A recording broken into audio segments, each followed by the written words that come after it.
Tracy, my dear friend, Ivan's Cup. I'm so glad to see you. How are you? Thank you. And how are you? Oh, so. Please sit down. It isn't right to forget one's neighbor. But tell me, why all this ceremony? Dress code by groups and all. Are you on your way to some engagement? Oh no, I have no engagement except with you, Stephen Harwood. But why in evening clothes? This isn't New Year's. You see, it's simply this, that I have come to you, Stephen Harwood, to trouble you with a request. It is not the first time I have had the honor of turning to you for assistance. And I have always, that is, I beg your pardon. I'm a bit excited. I will take a glass of water first, dear Stephen. Yes. Then I have come to ask for the hand of your daughter. Angel, Ivan's Cup. Say that once again. I have the honor to beg.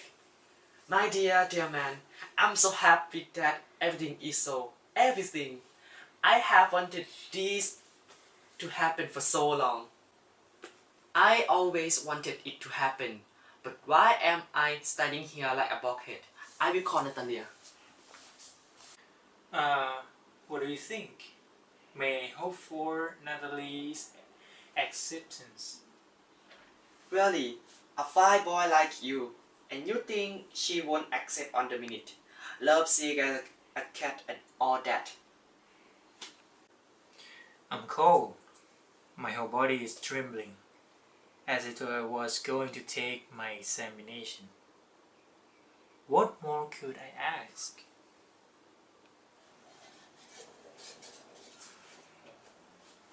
It's you. Papa said to go in. Good afternoon, Ivan's Cup. Oh, good day, my dear. You must pardon me for wearing my apron these old days. Sit down. Won't you have something to eat? Oh, thank you. I have just had lunch. Today is beautiful and only yesterday it rained so hard that the workman couldn't do a stroke of work. But what on the earth is this? You are in evening clothes. Why are you dressed up so gorgeously? You see, my dear, it's simply this.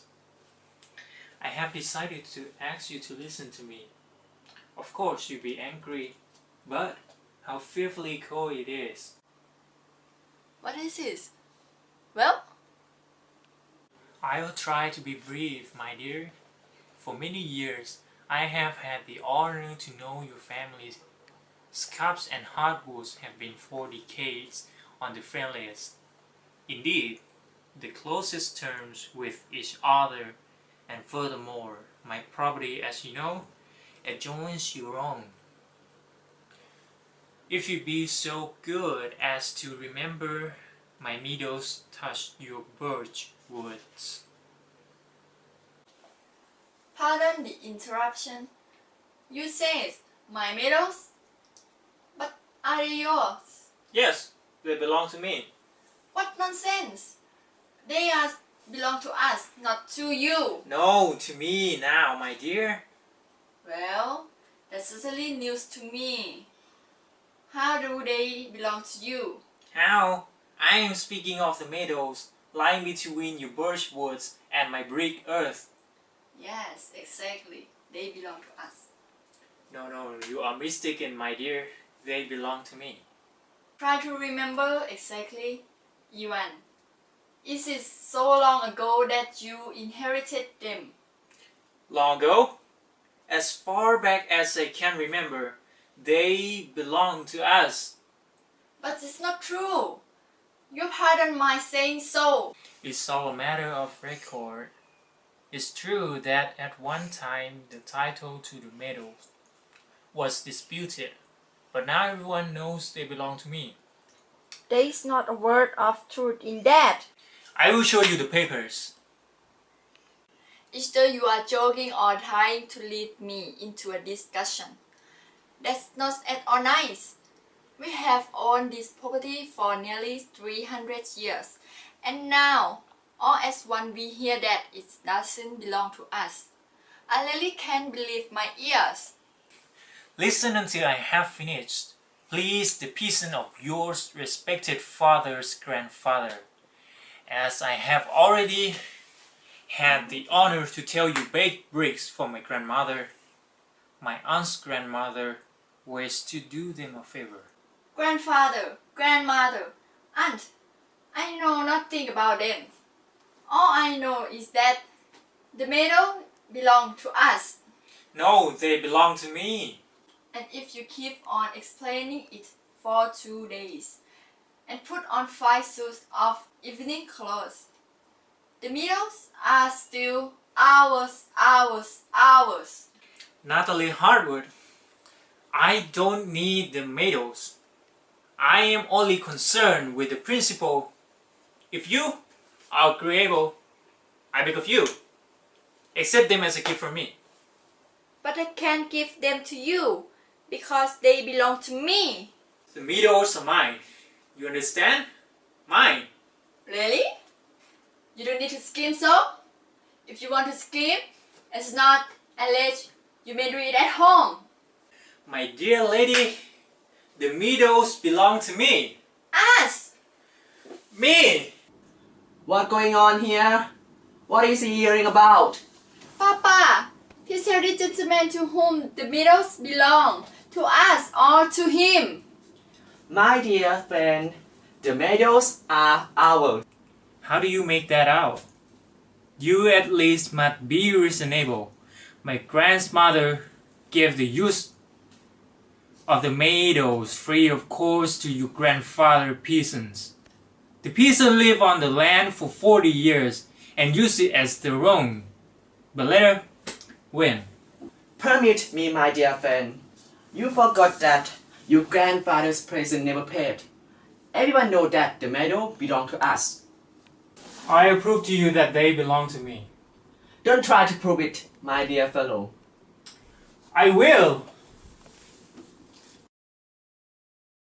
My good fellow, what are you shirking about? You can't prove anything by yelling, you know. I don't ask for anything that belongs to you, nor do I intend to give up anything of my own.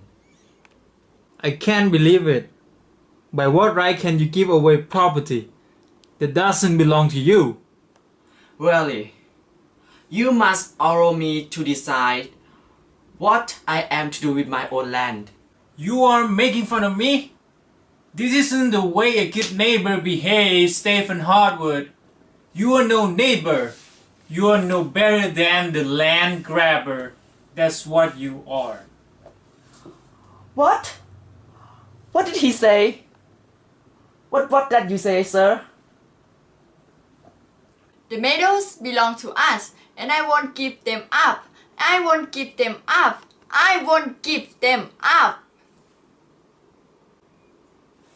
We'll see about that. I prove in court that they belong to me. In court. You may sue in court, sir, if you like. Where is my clothes? Where shall I go? Where is the door? It seems as though I were dying. May you never darken my door again.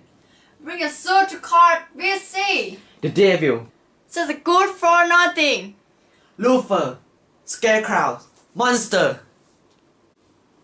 And to think that this fool dares to make a proposal of marriage. What?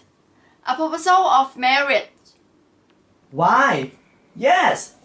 He came here to make you a proposal of marriage. Why didn't you tell me that before? That's why he had on his evening clothes.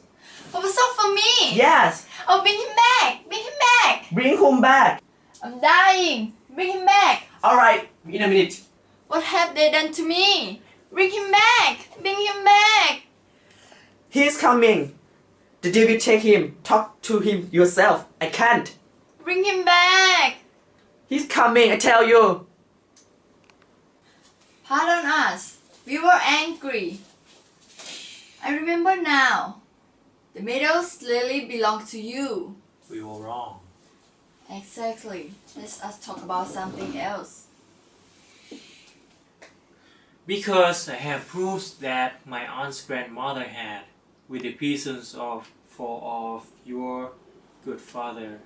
Enough, enough. Oh, did you hear? My dog, Dobby. You know him? Limbs. What a shame. How did that happen? Because he was beaten by some other dog, the best dog I ever had. I paid Mironov 125 rubles for him. That was too much to pay. In my opinion, it was very cheap. Papa paid 85 rubles for his Jojo. And Jojo is much better than your Dobby. Really? Jojo is better than Dobby. Of course, he is better. You quite overlook the fact that he has a short lower jaw, and a dog with a short lower jaw can't snap. Sholobo John? That's the first I ever heard that. Ivan Skov, you are very contrary today. First, our medals belong to you, and then Dobby is better than Jojo. I don't like it when a person doesn't say what he really thinks.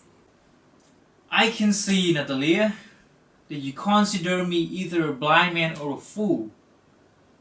But at least you may as well admit that Jojo has a short lower jaw. It's not so. What's made you scream, my dear lady? What makes you talk such nonsense? Pardon me. I can't carry on this argument any longer. My dear lady, I beg of you to be still. My heart is bursting. Be still. I won't be still until you admit that Jojo is better. Well, has it begun again? Papa said frankly, on your honor, which dog is better, Jojo or Dobby? Stephen Harwood, I beg of you, just answer this. Has your dog a lower jaw or not? Yes or no? And what if he has? Is it of such importance? There is no better dog in the whole country. Be still, or I will shoot you with my burst gun. My heart had burst.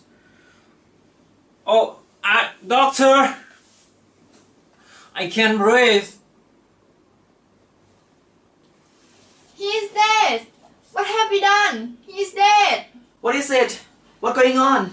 He is dead. Who is that? Oh, he is dead. Why did I shoot myself? Oh, he's coming. Oh, Where am I? oh, get a minute quick. Chi building. What? Chi building. Oh, he alive. Yes, I'm willing. Very nice. I'm happy. I'm so happy too.